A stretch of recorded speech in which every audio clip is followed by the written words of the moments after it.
Jacinda Ardern has released her second book in just a few months, and this one is very different from her political memoir. The children's story, titled Mum's Busy Work, is dedicated to her daughter Neve, who actually serves as the narrator of the story. Unlike many political memoirs or autobiographies, this book doesn't focus on policy debates or world events. It's about emotions.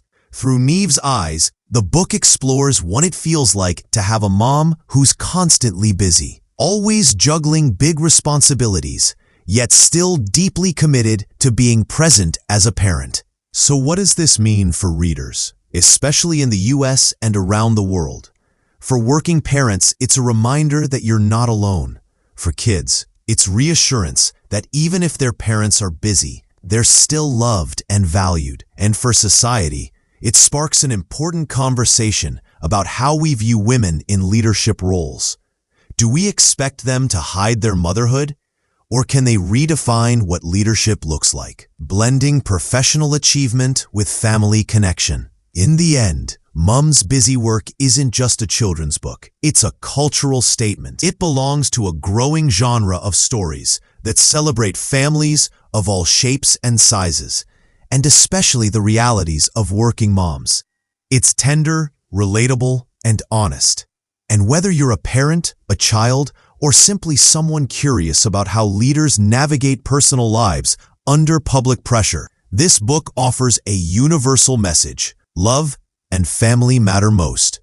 That's the kind of work that will always outlast any title, office, or briefcase. The central metaphor of the book revolves around a big briefcase that Jacinda Ardern used to carry home every night when she was Prime Minister. To Neve, that briefcase symbolized busy work, something that took her mom away, but also something that connected to her mom's sense of duty. It's a simple yet powerful image, especially for children who might see their parents coming home late, exhausted, or distracted by the demands of their jobs. The story doesn't get weighed down with explanations about government or leadership. It focuses instead on the feelings that come with separation and reunion. Interestingly, the book doesn't over-romanticize work. In fact, Ardern openly admits through the character of Mum that she doesn't always enjoy going to work. Neve notices her mom looking tired and sometimes missing out on simple joys. Yet the book also includes heartwarming moments, like when Jacinda comes home early on a Friday to play hide-and-seek, or when the family shares a Saturday picnic together. These moments remind both children and adults that love and connection can be found even in the middle of busy schedules. What makes this book stand out is its honesty. On Monday, Mum says she doesn't always like going to work. That's a relatable truth for so many parents. Work can be tiring, stressful, and sometimes overwhelming. But the story also balances that reality with joy. There's even a playful moment where Neve visits her mom's office and is treated to a chocolate treasure hunt. That's a small but meaningful way of showing how parents can include their kids in their professional lives, making the unfamiliar world of work feel a little less distant. The illustrations by Ruby Jones add another layer of depth. Jones, known internationally for her Time magazine cover after the Christchurch tragedy, brings a signature style to this book. Her colorful, spare drawings capture the highs and lows of Neve's emotions, from frustration and separation anxiety to happiness and love. The art isn't just background decoration. It helps children see and feel the story more vividly, showing how even in moments of sadness, joy can still break through. At the end of the book, Ardern includes a deeply personal reflection. She notes that this story is based on lessons her daughter taught her while she was serving as Prime Minister. She writes, "May every child know that no matter what, they are our life's greatest work." That message echoes a well-known quote by C.S. Lewis. Children are not a distraction from more important work. They are the most important work. For Ardern, politics and leadership were significant, but family always held the deepest meaning. But here's the interesting twist. Ardern isn't just retreating from her professional life to embrace motherhood. Instead, she's reframing the entire conversation about women, work, and identity. By calling herself both a mom and a former politician, she's showing that these roles don't cancel each other out. They coexist.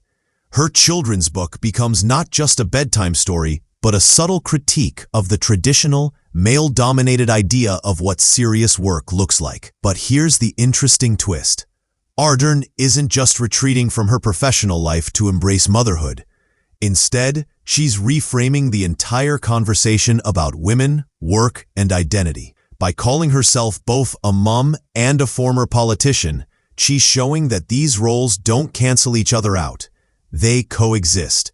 Her children's book becomes not just a bedtime story, but a subtle critique of the traditional, male-dominated idea of what serious work looks like. Let's not forget the context. Jacinda Ardern was only 37 years old when she became Prime Minister of New Zealand, making her the youngest in 150 years.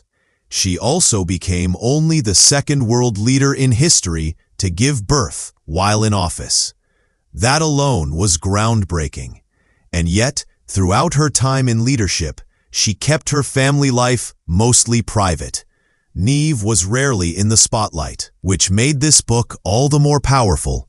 It's one of the first times Ardern has shared that side of her story publicly. Hey everyone, welcome back to the channel. Today we're diving into a story that blends politics, parenthood, and the challenges of modern life.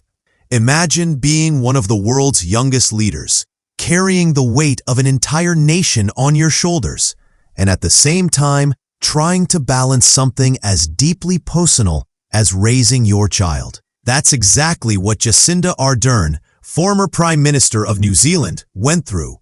And now, through her new children's book, she's opening a window into that experience, sharing what it's like to face mom guilt while trying to make space for family.